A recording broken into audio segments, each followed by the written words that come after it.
Hello, welcome to Priscilla's Corner again. We are going to be embarking on our second book that we talked about in my book series review. It is the book on the psychology of money by Morgan Housel.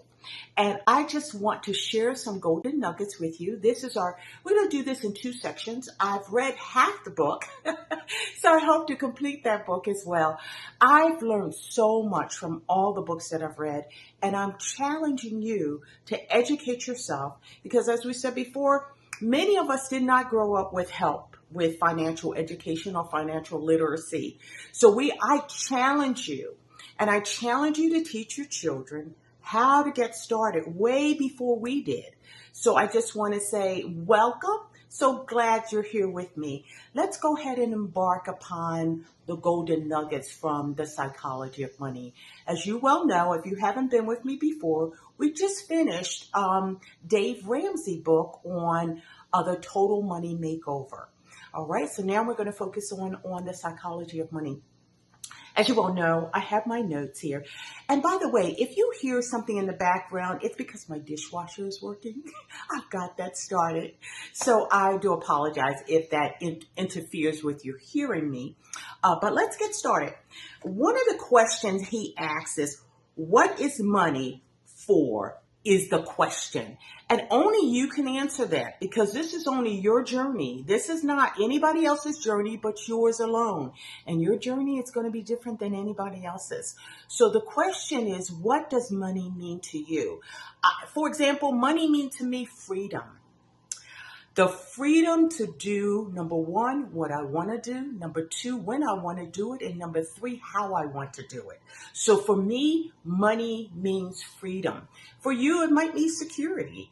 I think it means a little security for me too, if I'm honest about that, because that means that I don't have to stress and worry about tomorrow or worry about the water bill or the phone bill. So you have to decide, what does money mean to you? Okay, so that's number one. And it said something here too. It said some people feel behind. My question is, behind what?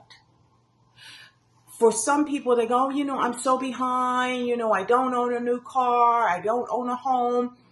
But the question is, behind what? And only you can decide that. Nobody can decide that for you. It could be, behind what? Your expenses, your values, and your goals is yours and yours alone. It doesn't belong to anybody else. So you're not behind because your goals are going to be different than mine. My goals are going to be different than yours. And so you have to set the goals that aligns with your values. And also your expenses, what you have and what you don't have. And so we want to challenge each other to, number one, examine what our expenses are. Because if we don't know what they are, we don't know what's going out and what's coming in. So I challenge two things. Number one, you need to know what you're bringing in. We've got to do a little homework before we can really, really focus on how to do better with our finances. So we need to know, okay, what are we bringing in? And what I did was I just got a book similar to this and just went ahead and put down, what kind of money am I bringing in? What kind of money is going out every month? And one of the things that I do, and I think we talked about that last time, I pay myself first. I set it up just like a bill. It's a bill for me because every month I have to do the same thing. And I'm challenging you to do that too. You are the most important thing. So pay yourself first. If you're paying yourself $20 a pay, you make sure you earmark that $20 to automatically come out to go into whatever account you have designated it for. Okay, so pay yourself first. Those bills are going to be there whether we're here or not. So you want to go ahead and take care of your needs. And don't get me wrong, you're going to have opportunity to make sure the bills are taken care of. But you are also you're also part of that strategy. You want to be part of that where you're paying yourself first as well.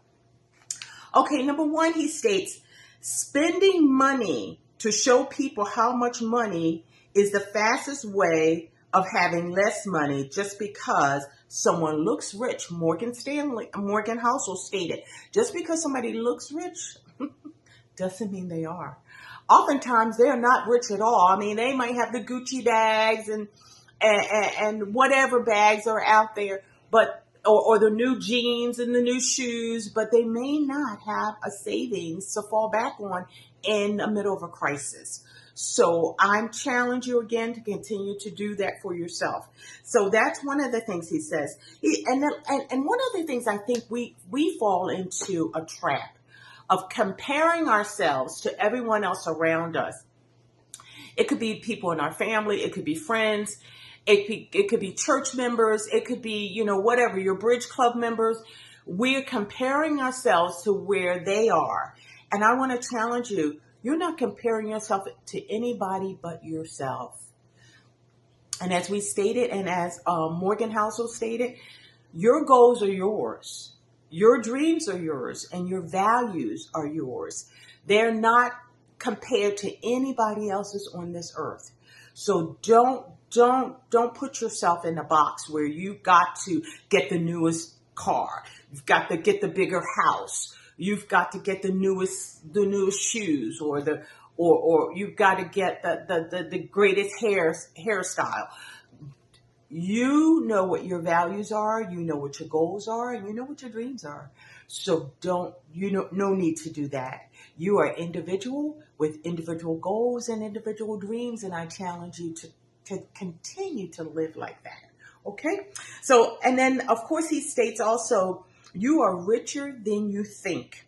When our income goes up, our expenses go up too.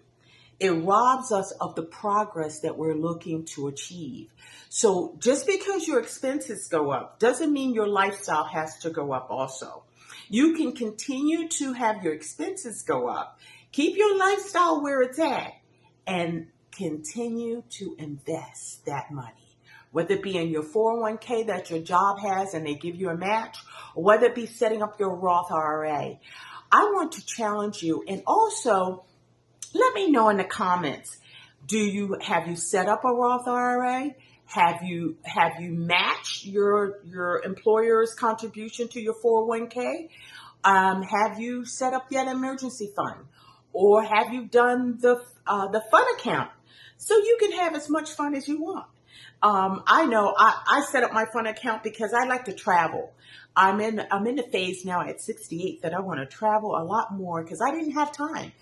Being a social worker for 26 years, going to graduate school, getting my master's, raising 3 girls, I didn't have time to travel at all. But now I do.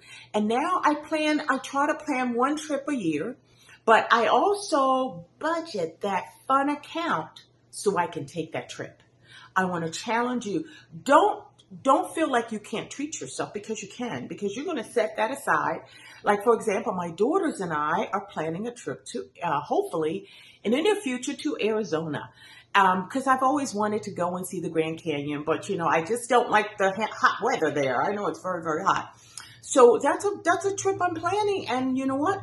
I'm saving in my fun account for that. Whatever your desires are, you can still reach them by continuing to save and continuing to challenge yourself to do so. And like I said, you are richer than you think. And don't allow your income increase to also rob you of your progress. Your progress is going to continue as long as you stay focused on your values and your goals. You want to stay focused on those as well. Number 2, he states, what do you value is the question. And like I said, I value freedom, the freedom to do what I want. And only you can determine that. I value freedom. And I also value being in a position where I can share if I want to. And if I'm in a position where I'm not struggling to pay my water bill, my phone bill, my electric bill, then I have resources that I could use. And it may not be a lot, but maybe it's a resource where I can give back. Maybe I can support a cause that is dear to my heart. Maybe you can do the same. I believe in giving because when you give, believe me, it will come back to you. So even if it's $5, let's say it's $5 a pay you put aside so you can give, as Dave Ramsey said, like nobody else can give. So whether it be a food bank, maybe in the past you've had to use a food bank, and you're in a position now that now you can give back to that food bank because they were there for you. You want to be there for somebody else. So if that's $5 a pay every month, every 2 weeks, or however you get paid, maybe it's weekly, maybe it's bi-weekly, and maybe it's monthly. You put a percentage aside that you can give to the charity that really is dear to your heart. So you want to make sure you also plug in giving when you get yourself where you need to be. Number 3, a budget is not a restriction. It helps you to bring it into focus. You know, some people feel like, well, I don't want to do a budget because if I do a budget, it means I really have to sit down and look at, where my money's going. Absolutely. Absolutely. Because if you know where you're going and you know where you've been, you have a direction. You have a focus of where you want to go.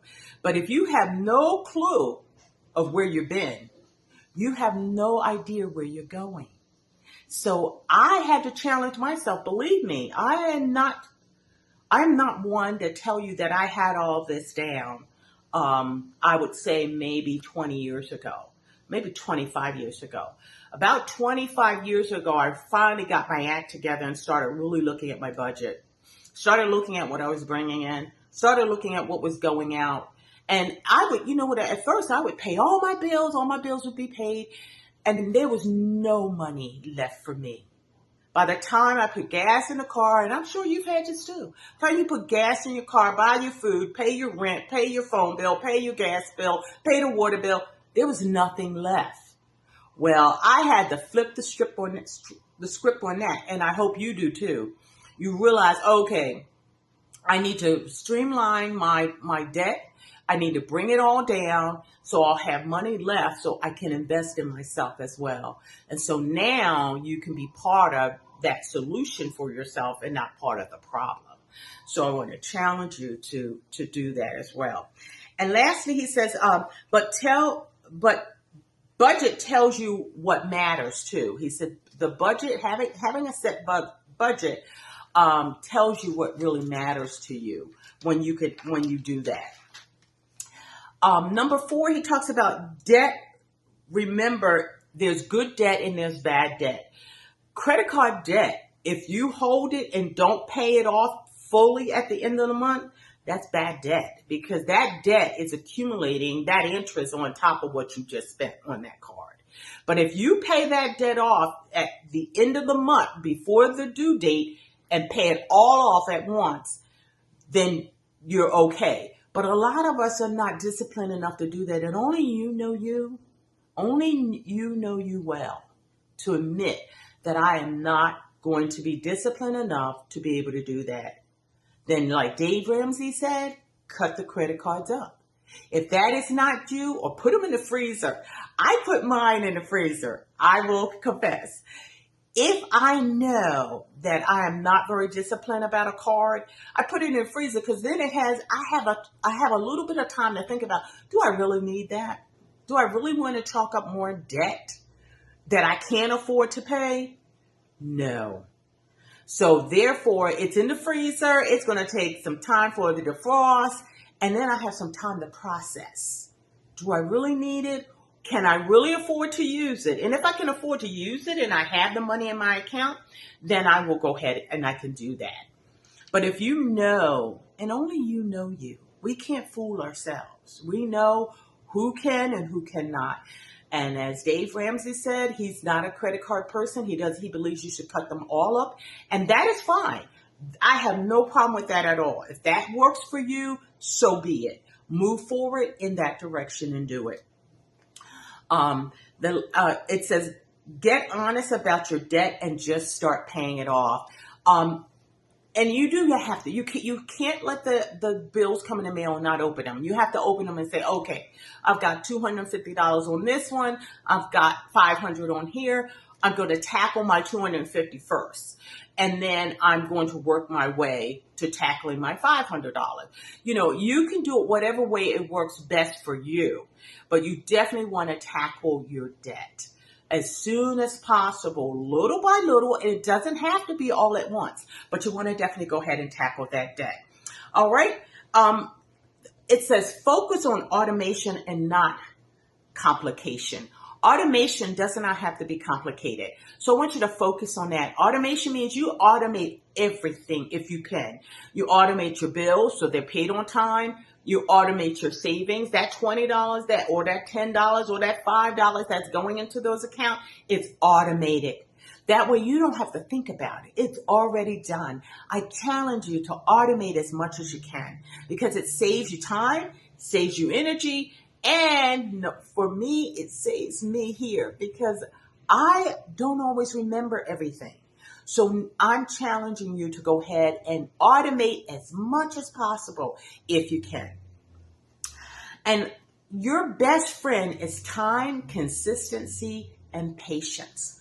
When you're investing in your 401k and you're investing in your Roth IRA and your fund account and your car maintenance account, time, consistency, and patience is our best friend because that's going to help us to grow financially.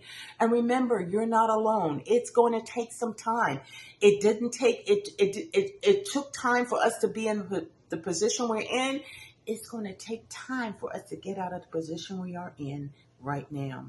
So I want to challenge you. Don't give up.